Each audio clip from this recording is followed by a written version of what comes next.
As we've got some technical issues, I'm just going to fix it quickly.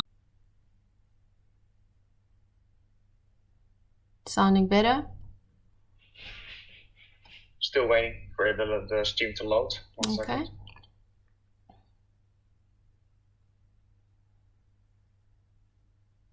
Yes, we're good. We're good. Okay, perfect. Go. Yeah. All right.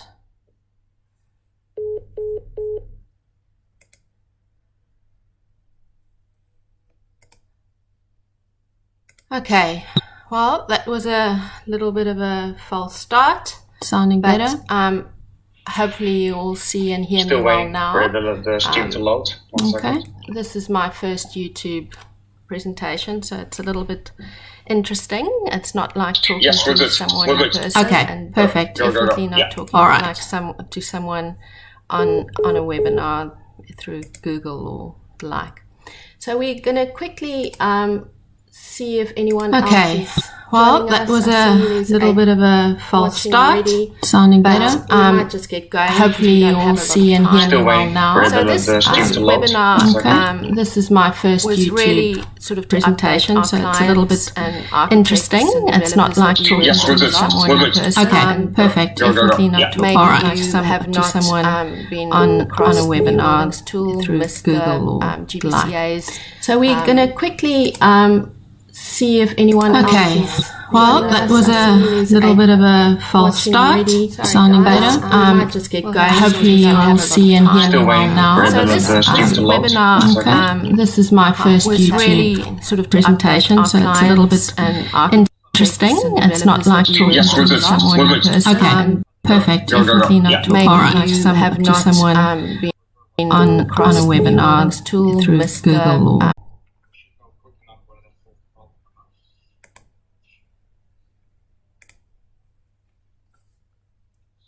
you tell me when you can see something.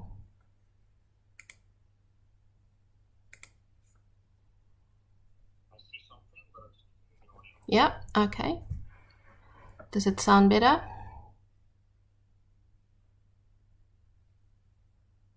No?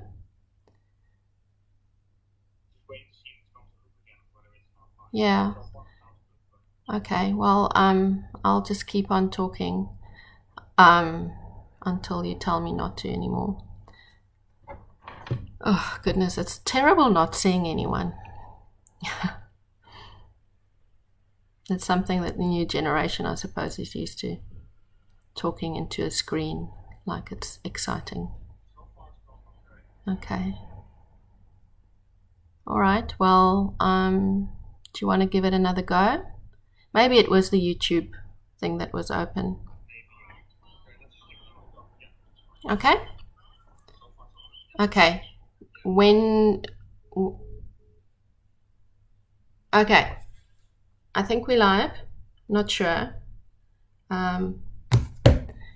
So welcome everyone again. Not sure how many people we have on at the moment, but I'm gonna get going anyway. So my name is Marni Punt from Suho, and I'm gonna be talking to you about Green Star Buildings.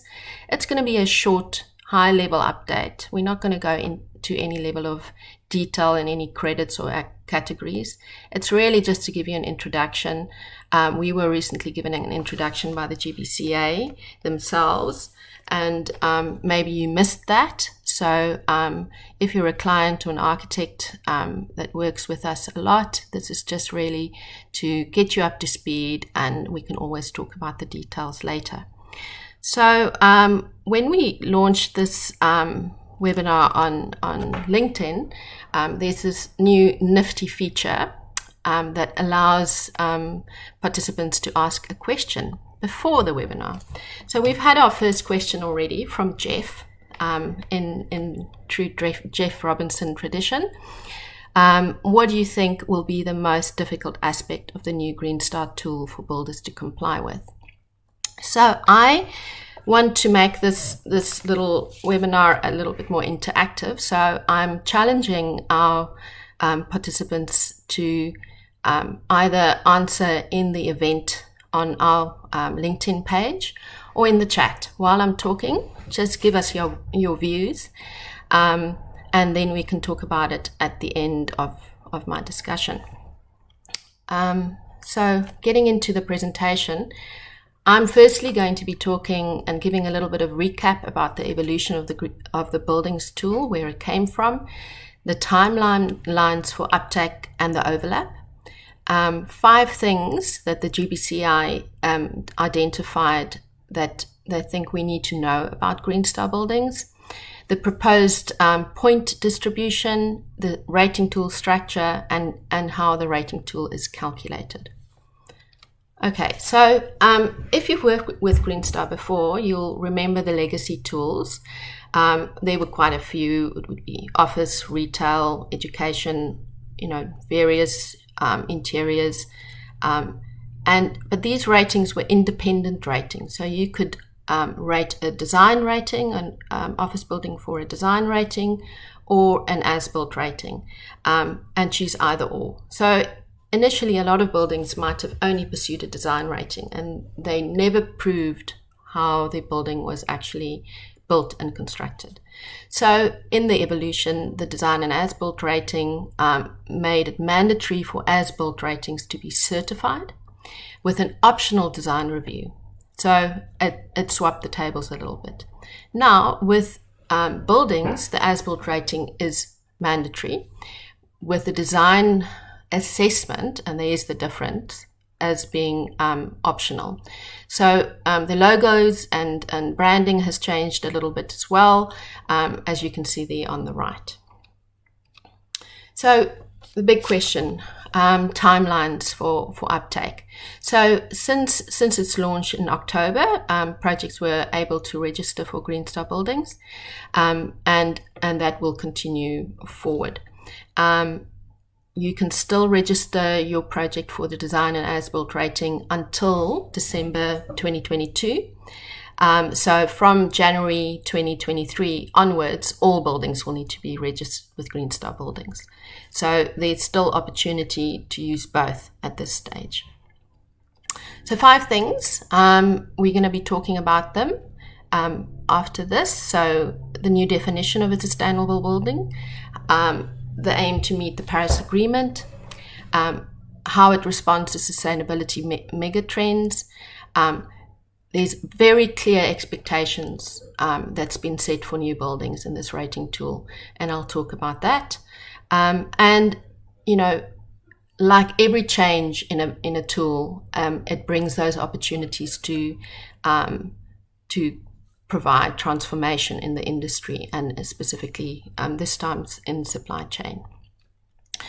So if you've known the old rating tools really well, this will look very different. So the branding has changed, the category names have changed, the credit names have changed. So we're sitting with 8 categories. And then, there's a graphic that I'm going to share now that sort of really helps you understand the alignment with the old credits.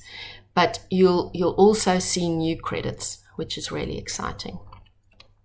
So this one is version 1.3 on the left and the new buildings tool on the right. And it shows that there's alignment with the categories that we're used to, but also links to other categories. So like management mainly aligns with responsible, but it has a link to resilient. Into environmental quality mainly with health, but also resilience and people. And it really makes sense about if we move on further and discuss the tool, about how the benchmark has been raised, and I'll talk about that a little bit later. So meeting the Paris Agreement targets is all about the positive category. And 6-star, it's now required for 6-star buildings to be net zero carbon. And it's all about designing and building fossil-free buildings powered by renewables, highly efficient, built with lower emissions upfront and offset with nature. But the one thing about this tool is it's not stagnant. And already, if you go into the credits themselves, you'll see how net zero has been sort of pre-programmed in for 5-star and 4-star into the future. So you'll see that by 2023 already it would be there would be requirements for a 5-star building, and 2026 for a 4-star building. So it's really driving towards net zero carbon. And this is not something that was just on the GBCA's agenda, and I think in contrary, it's been a push from the industry, and to meet those mega trends about what's happening in the world and what's going to happen, and it's meeting the goals of governments, tenants, investors, developers, and building owners, and really to address climate change, resource scarcity, and circularity. And if 2020 has taught us anything, health and well-being is so important, and how important buildings are in meeting and assisting health and well-being, especially in this year and going into the future. So I was talking about raising the bar, and there's definitely been a clear expectation of what a green building needs to do. So there's 10 minimum expectations spread over all the categories that all projects have to achieve, even to target a 4-star rating. So, and they cover, many things, but the other clear expectation is that a 6-star building will need to be designed to be fossil-free, highly efficient buildings, powered by renewables, meeting those net zero targets, and in operation as well. So if we look at the minimum expectations, these expectations amount to 30 points in the 1.3 version of Design and As-Built. And, each category has at least one. Some of them have up to 4 minimum expectations. And if you know the old tool, you'll recognize these. They were all credits that you would accept. Perhaps not all of them are there. And you know, things like air tightness testing before in version 1.3 was incorporated in the commissioning credit in a attempt to bring it to market, to make it more, get more projects to target it. But now it's been made a minimum requirement. And in response to Jeff's question, I might give you a hint that I think this is still one of those challenges in the construction market. But you'll recognize things like environmental management plan, environmental management system, and construction demolition waste. Those kind of things have been such a big part of any good construction project that it makes sense just to have it as the baseline. And, you know, the 10% upfront carbon emissions, that is something that will really drive change in the way that materials and construction methodologies are decided upon. And showers, lockers, and change rooms, those are things that everyone did in any case. So I really think it's a sensible mix of points that's been included, but will definitely make a difference in the way that buildings are approached in Green Star ratings. So I've spoken about supply chain before. It's really to create that driver in the market. There's also been included a new method for assessing products and materials. And the intent of the whole rating and raising this bar is to create that driver and to create incentives for, you know, just bolstering the whole supply chain in the building industry. So the points distribution, if you think of positive as energy and water and carbon in this case, it's still the biggest category, with management being responsible and nature close on their heels, and as well as the healthy category, that would be the old IEQ. So this all looks very familiar, and it makes sense if you look at the tool like we know it. So the tool rating structure, you'll see the minimum expectations. That's no point, you have to do it if you want to do the rating. And then there's the core rating tool with 15 points allocated towards net zero in operations. And then there's this sector-specific credits, and that's 10 points that is aimed at specific sectors of buildings. So educational, big railway projects, multi-res, those would be points that those specific sectors can target to bolster their final tool points tally. And then leadership is the old innovation, and there you would recognize market transformation and the leadership challenges.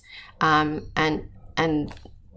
there's, you know, still opportunities there to be really innovative in your project, but you also can follow the challenges to claim points there. So how do you calculate your rating? So you basically start with having to do all the minimum expectations, no points there, and then through the core rating tool you count those. And you add your sector-specific credits, if any, if you're targeting any of those. You add your market transformation credits and your leadership challenges. And the ones in yellow there would be your net zero points if you're targeting those.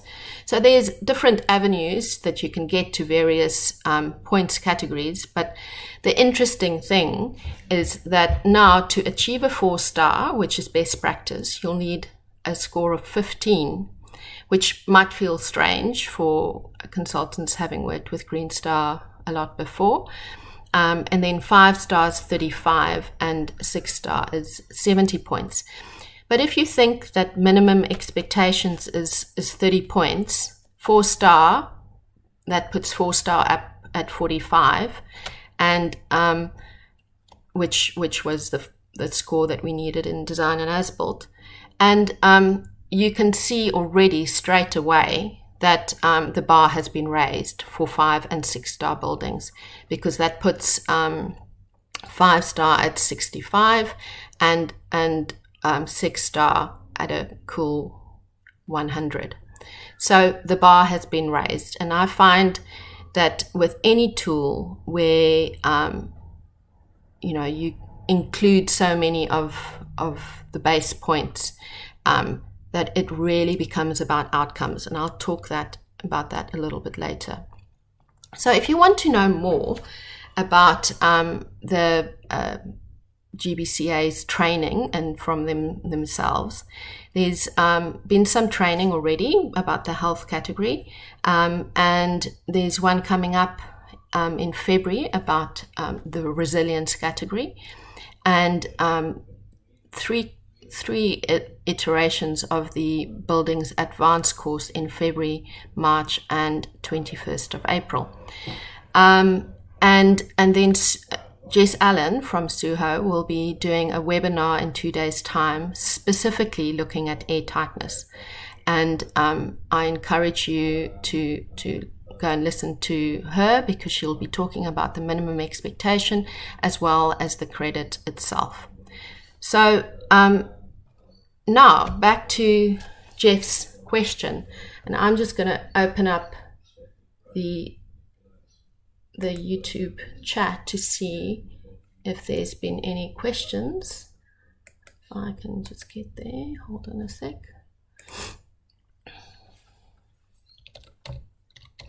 And hopefully nothing's funny's gonna happen with the sound again, because we suspect that's what happened.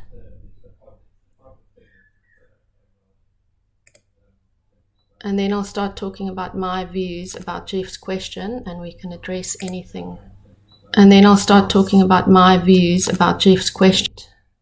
Yes, I've muted myself, so that's the good thing. Right. Just want to see if there's questions.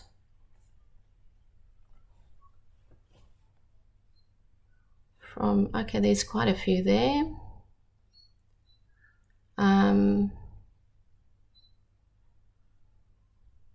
Yeah, I agree, Tim. I'll talk a little bit about my view about the tool. It's definitely, because the bar's been raised, it puts the emphasis on design, and it really requires project teams to engage with their client, engage with their community, and really engage with the environment that they're building the building in, to make sure that they get all the outcomes right, because you can't really fix the outcomes once the building, where you realize you don't have enough points or you're not meeting your targets. So it really sort of puts that emphasis when this whole rating tool is raising the bar. You've got to design things right from the beginning, because there's not that much opportunity. If you look at the way that this rating tool has been structured, there's not that many opportunities to add points like there used to be. The ones that we used to sort of quickly just add on to bolster the rating and get a higher rating score, they are in many cases now minimum requirements. So things that's exciting for me to see is that even on-site testing to verify VOC levels is now a credit that's been included, and I'm betting that one would soon be a minimum requirement. So yes, that engagement with the contractor, and really sort of forcing builders to become contractors, really contracting with their client and contracting with their design team to make sure that the outcomes of the building are being achieved. And let's see what else. Any other questions out there? Oh, thanks, Tim. Glad that we fixed the whole looping thing. And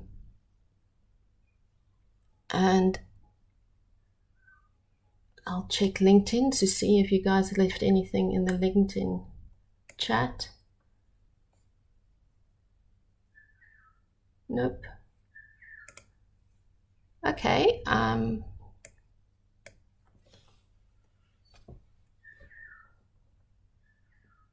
Let me know if you have other questions. I am really excited about this new rating tool. I think it's been a long time coming, and it will really, and the way that it's been written, it's not a static tool. It's a tool that has the future built in it already, and I can see that especially for carbon and energy, the pathway for 4- and 5-star buildings is laid out already. So that's exciting to see. And if you have any other questions, please feel free to contact us. And thanks, Jeff, for the first question. I'm not sure if you're in here. There's another one.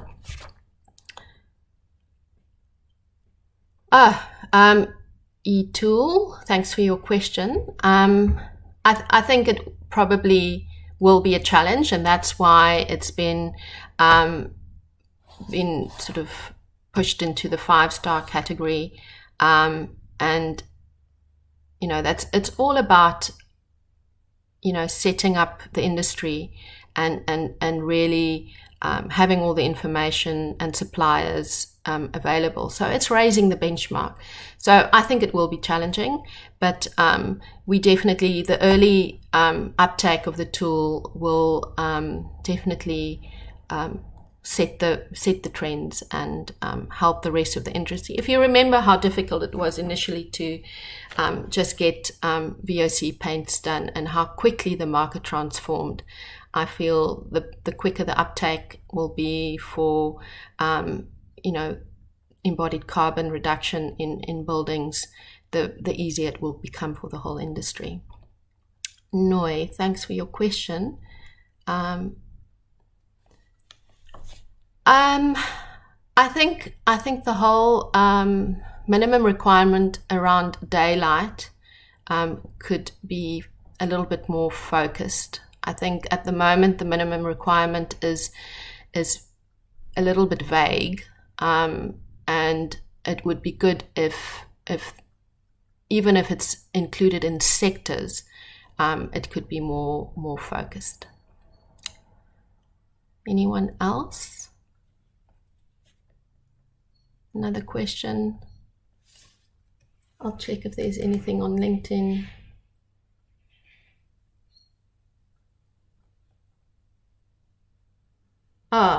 There's Lisi Cambion trying to access I'll reply to her, or someone else can.